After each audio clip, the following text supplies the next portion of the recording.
നമസ്കാരം ട്രേഡേഴ്സ്, എല്ലാ ദിവസവും വൈകിട്ട് 7 മണിക്കുള്ള മാർക്കറ്റ് ന്യൂസിലേക്ക് കിടക്കാം. ഇന്ന് വളരെ വലിയൊരു സീവിയർ സെൽ ഓഫിനാണ് നമ്മൾ സാക്ഷ്യം വഹിച്ചത്. ഇലക്ഷന് മുമ്പ് ഒന്നല്ലെങ്കിൽ വിക്സ് അപ്പാവും, അല്ലെങ്കിൽ നമുക്ക് കണ്ണുകൾ കൊണ്ട് വിശ്വസിക്കാൻ പറ്റാത്ത രീതിയിലുള്ള ആക്ടിവിറ്റീസ് എല്ലാം തന്നെ കണ്ടേക്കാമെന്ന് പല ദിവസങ്ങളിലായിട്ട് നമ്മൾ ചർച്ച ചെയ്ത് പോരുന്നുണ്ട്. അപ്പോൾ അത്തരത്തിലുള്ളൊരു ദിവസമാണ് ഇന്നുണ്ടായിരുന്നത്. അപ്പോൾ ഇന്നത്തെ ഒരു ഫോളിന് ഒരുപാട് റീസൺസ് ഉണ്ട്.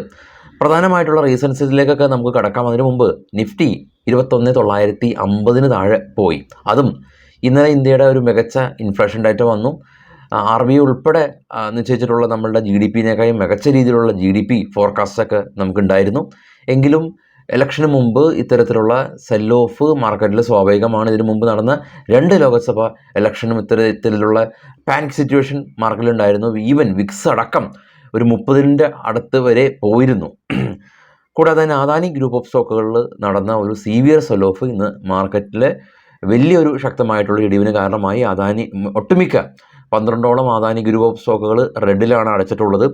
ഏകദേശം ഒരു 1.25 lakh crore market ക്യാപ്പാണ് Adani group of സ്റ്റോക്കുകളിൽ നിന്ന് സിംഗിൾ ഡേ വൈപ്പ് ഔട്ട് പോയിട്ടുള്ളത്.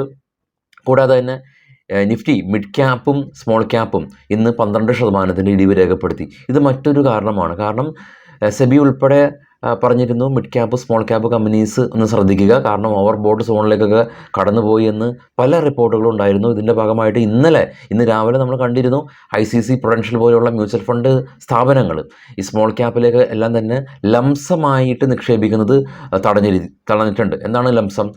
ഒറ്റയടിക്ക് ഒരു 2 ലക്ഷം 3 ലക്ഷം എന്നുള്ള രീതിയിൽ ഇൻവെസ്റ്റ്മെൻറ്റ് നടത്തുന്നത് തടഞ്ഞു. കൂടാതെ മന്ത്ലി നടത്തുന്ന ഈ ഒരു സിസ്റ്റമാറ്റിക് ഇൻവെസ്റ്റ്മെൻറ്റ് പ്ലാൻ പ്രകാരം ഈ ഒരു സ്മോൾ ക്യാപ്പ് കമ്പനികളിലേക്ക് നടത്തുന്ന ഈ നിക്ഷേപം 2 ലക്ഷമായിട്ട് റെസ്ട്രിക്റ്റും ചെയ്തിരുന്നു. അപ്പോൾ ഈ വളരെ ശക്തമായ രീതിയിലുള്ള ഒരു സ്മോൾ ക്യാപ്പ് മിഡ് ക്യാപ്പ് കമ്പനീസിൻ്റെ ഒരു സീവിയർ ഫോൾ കഴിഞ്ഞ കുറച്ച് ദിവസങ്ങളായിട്ട് ഫോൾ ഉണ്ടായിരുന്നു. അപ്പോൾ ഇന്നും ആ ഒരു ഫോൾ തുടർന്നത് മാർക്കറ്റിന് ഇടിവിന് കാരണമായിട്ടുണ്ട്.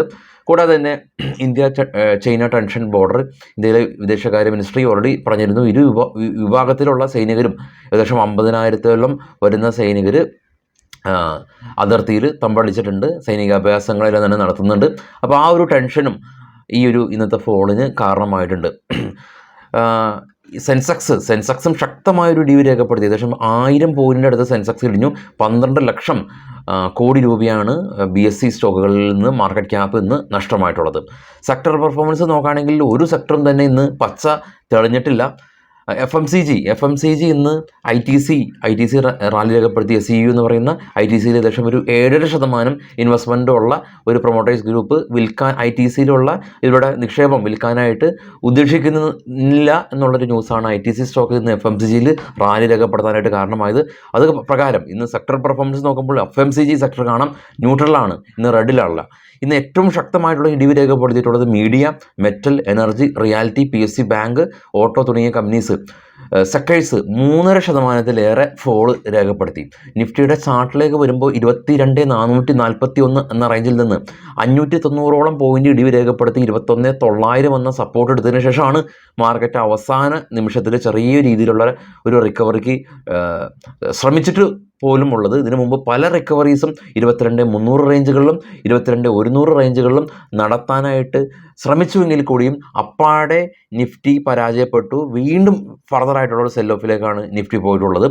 ഇന്നത്തെ സ്റ്റോക്കുകളുടെ പ്രകടനം നോക്കുകയാണെങ്കിൽ power grid 8%, Adani port 7%, call India 7%, Adani enterprises 7%, NTPC ഏകദേശം 7%-ൻ്റെ അടുത്ത് സീവിയർ സെൽ ഓഫ് ഉണ്ടായിട്ടുണ്ട്. എങ്കിലും നേരത്തെ നമ്മൾ സൂചിപ്പിച്ച പോലെ തന്നെ ITC ഇന്ന് 5%-ൻ്റെ റാലി രേഖപ്പെടുത്തി. അപ്പോൾ ഇന്ന് നിഫ്റ്റി ഇടിഞ്ഞു സീവിയർ ആയിട്ട്, സെൻസെക്സ് ഇടിഞ്ഞു അതിലും ഭീകരമായിട്ട്, മിഡ് ക്യാപ്പ് സ്മോൾ ക്യാപ്പ് സെക്ടറുകളിലും എല്ലാം തന്നെ ഇടിവ് രേഖപ്പെടുത്തിയെങ്കിൽ കൂടിയും ബാങ്ക് നിഫ്റ്റി ഇടിഞ്ഞതുപോലെയുള്ള അല്ലെങ്കിൽ നിഫ്റ്റിയിൽ ഉണ്ടാക്കിയ ആ ഒരു ഏകദേശം ഒരു 200-250 പോയിൻറ്റിൻ്റെ രീതിയിലുള്ള ഒരു സീവിയർ സെൽ ഓഫ് നിഫ്റ്റിയിൽ ഉണ്ടായിക്കൊണ്ടിരിക്കുമ്പോൾ, അല്ലെങ്കിൽ 590 പോയിൻറ്റിലധികം നിഫ്റ്റി അതിൻ്റെ ഇൻട്രാഡേ ഹൈയിൽ നിന്ന് ഇടിവ് രേഖപ്പെടുത്തുമ്പോൾ ബാങ്ക് നിഫ്റ്റി അത്ര ശക്തമായിട്ട് ഇടിഞ്ഞിട്ടില്ല. കാരണം ICICI ബാങ്കും കൊടാക് മഹീന്ദ്രയും HDFCയും ബാങ്ക് നിഫ്റ്റിയെ ശക്തമായിട്ട് ഒരു പിന്തുണ നൽകി. HDFCയിലെ തന്നെ 1350 റേഞ്ചിൽ നിന്ന് വളരെ പാടുപെട്ടാണ് തിരിച്ച് കയറി 1450 എന്ന റേഞ്ചിലേക്ക് എത്തി നിൽക്കുന്നത്. അപ്പോൾ നമുക്ക് കാണാൻ സാധിക്കുന്നത് ഓവർ ബോട്ട് സ്റ്റോക്കുകൾ, അതായത് സ്റ്റോക്കിൻ്റെ വില അത് അർഹിക്കുന്നതിനും കൂടുതൽ റാലി രേഖപ്പെടുത്തിയ സ്റ്റോക്കുകളിലാണ് ഏറ്റവും കൂടുതൽ ഇടിവുണ്ടായിട്ടുള്ളത്. അതിൽ ഉത്തമ ഉദാഹരണം PSU സെക്ടറിലാണ്. ഡിഫൻസ് സെക്ടറിലുള്ള അല്ലെങ്കിൽ റെയിൽവേ സെക്ടറിലുള്ള PSU കമ്പനീസ് ശക്തമായിട്ടുള്ളൊരു ഇടിവിന് കാരണമായിട്ടുണ്ട്. എനിവേ ഇന്ന് സ്പെസിഫിക് ആയിട്ടുള്ള സ്റ്റോക്കുകളുടെ ന്യൂസുകളിലേക്ക് പോകുന്നില്ല.